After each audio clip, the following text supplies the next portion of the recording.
Hi hello അസ്സലാമലൈക്കും. എൻ്റെ പുതിയ വീഡിയോയിലേക്ക് എല്ലാവർക്കും സ്വാഗതം. അപ്പോൾ ഞാൻ ഇന്ന് വന്നിട്ടുള്ളത് നമ്മുടെ ഉഴുന്ന് വടയുടെ അതേ ടേസ്റ്റിൽ തന്നെ നമുക്കൊരു വട ഉണ്ടാക്കിയെടുക്കാം. അപ്പോൾ അത് റവ വെച്ചിട്ടാണ് തയ്യാറാക്കുന്നത്. അപ്പോൾ അതെങ്ങനെയാണ് തയ്യാറാക്കണമെന്ന് നോക്കാം. അപ്പോൾ ആദ്യം തന്നെ ഒരു പാത്രം അടുപ്പത്ത് വെച്ചിട്ടുണ്ട്. അതിലേക്ക് നമുക്ക് ഒരു 1/4 കപ്പ് നാളികേരമാണ് ഞാൻ ഇട്ട് കൊടുത്തിട്ടുള്ളത് കേട്ടോ. അപ്പോൾ അതൊന്ന് നമുക്കൊന്ന് വറുത്തെടുക്കാം. അപ്പോൾ അധികം വറുക്കൊന്നും വേണ്ട, ജസ്റ്റ് ഒന്ന് എടുത്താൽ മതി കേട്ടോ. അപ്പോൾ അതൊന്ന് ഞാൻ പാത്രത്തിൽ മാറ്റി വെച്ചിട്ടുണ്ട്. അതിന് ശേഷം ഒരു പാൻ അടുപ്പത്ത് വെച്ച് അതിലേക്ക് ഞാൻ ഒരു 1.5 ടേബിൾ സ്പൂൺ വെളിച്ചെണ്ണ ഒഴിച്ചു കൊടുത്തിട്ടുണ്ട്. പിന്നെ ഒരു 1/4 ടീസ്പൂൺ നല്ല ജീരകം ഇട്ട് കൊടുക്കാം. അതിന് ശേഷം ഒരു കഷ്ണം ഇഞ്ചി ചെറുതായി നുറുക്കിയതും 2 പച്ചമുളക് അരിഞ്ഞതും ചേർത്ത് കൊടുക്കാം. ഒന്ന് ജസ്റ്റ് ഒന്ന് വഴറ്റിയെടുക്കാം കേട്ടോ.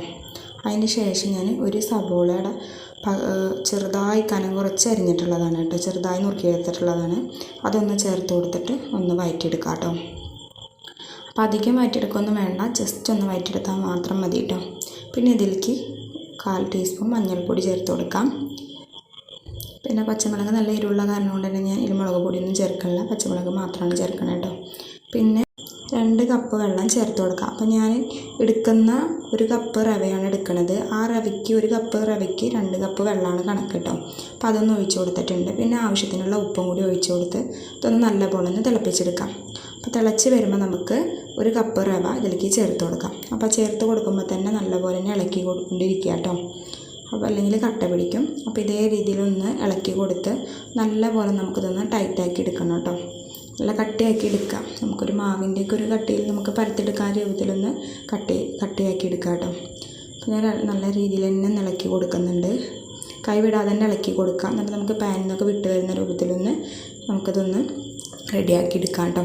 പിന്നെ എൻ്റെ ഈ വീഡിയോ സബ്സ്ക്രൈബ് ചെയ്യാതെ കാണുന്നവരുണ്ടെങ്കിൽ ഈ സമയത്തൊന്ന് സബ്സ്ക്രൈബ് ചെയ്യുക. വീഡിയോ ഇഷ്ടമാണെന്നുണ്ടെങ്കിൽ ഒന്ന് ലൈക്ക് ചെയ്യുക കേട്ടോ.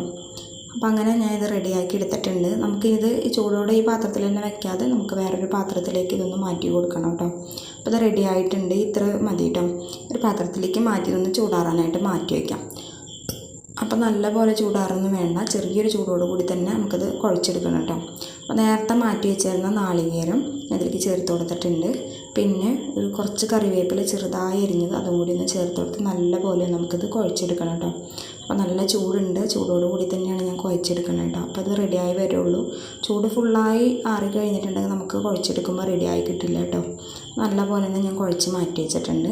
പിന്നെ ഒരു പാത്രത്തിൽ വെള്ളം കൂടി വെച്ചിട്ടുണ്ട് കേട്ടോ. എന്നിട്ട് നമ്മൾ ഇതേപോലെ ചെറിയ ഒരു ഉരുള എടുക്കുക. എന്നിട്ട് നമ്മൾ കയ്യിൽ നിന്ന് നനച്ച് കൊടുത്തതിന് ശേഷം നല്ലപോലെ ഒന്ന് ഉരുട്ടിയെടുക്കാം. എന്നിട്ട് ഒന്ന് പരത്തി കൊടുത്തതിന് ശേഷം കൈ ഒന്ന് വെള്ളത്തിൽ മുക്കിയതിന് ശേഷം നടുവിൽ ഹോളാക്കി കൊടുക്കുക കേട്ടോ. അപ്പോൾ ഇത്ര പെട്ടെന്ന് നമുക്ക് തയ്യാറാക്കി എടുക്കാൻ പറ്റിയ റെസിപ്പിയാണ് കേട്ടോ. അപ്പോൾ ഞാൻ എല്ലാം അതേപോലെ തന്നെ റെഡിയാക്കി എടുത്തിട്ടുണ്ട്. ഇപ്പോൾ സമയത്ത് ഞാൻ എണ്ണ ചൂടാകാനായിട്ട് വെച്ചിട്ടുണ്ടായിരുന്നു. അപ്പോൾ നല്ലപോലെ എണ്ണ തിളച്ചിട്ടുണ്ട്. അതിലേക്ക് ഇട്ട് കൊടുക്കാം. അപ്പോൾ ഇട്ട് കൊടുത്തതിന് ശേഷം നമ്മളിതൊന്ന് മീഡിയം ഫ്ലെയിമിലാക്കി കൊടുക്കുക. എന്നിട്ട് നമുക്കിതൊന്ന് തിരിച്ചും മറിച്ചിട്ടൊന്ന് ഫ്രൈ ചെയ്തെടുക്കാം കേട്ടോ. അപ്പോൾ ഇത് നമ്മുടെ ഉഴുന്ന് വടയുടെ അതേ ടേസ്റ്റ് തന്നെ നമുക്കിതിൽ വരുന്നത്. അപ്പോൾ എല്ലാവരും ഒന്ന് ട്രൈ ചെയ്ത് നോക്കണം കേട്ടോ. അതേപോലെ തയ്യാറാക്കി നോക്കാത്തവരൊക്കെ ഒന്ന് ട്രൈ ചെയ്ത് നോക്കാം. പിന്നെ എൻ്റെ വീഡിയോ ഇഷ്ടമാണെന്ന് സപ്പോർട്ട് ചെയ്യാൻ മറക്കരുത് കേട്ടോ. പിന്നെ ഫ്രണ്ട്സിനും റിലേറ്റീവ്സിനൊക്കെ ഒന്ന് വീഡിയോ ഷെയർ ചെയ്യുക കേട്ടോ. അപ്പോൾ ഞാൻ എല്ലാം അതുപോലെ റെഡിയാക്കി എടുത്തിട്ടുണ്ട് കേട്ടോ. നിങ്ങൾക്ക് കാണുമ്പോൾ തന്നെ അറിയാം, നല്ല പുറം നല്ല ക്രിസ്പിയും അകം നല്ല സോഫ്റ്റുമാണ് കേട്ടോ. അപ്പോൾ ഇത് എല്ലാവരും ഒന്ന് റെഡിയാക്കി നോക്കാം കേട്ടോ. പിന്നെ വീഡിയോയെക്കുറിച്ചുള്ള അഭിപ്രായങ്ങളൊക്കെ ഒന്ന് കമൻറ്റ് ചെയ്യുക കേട്ടോ.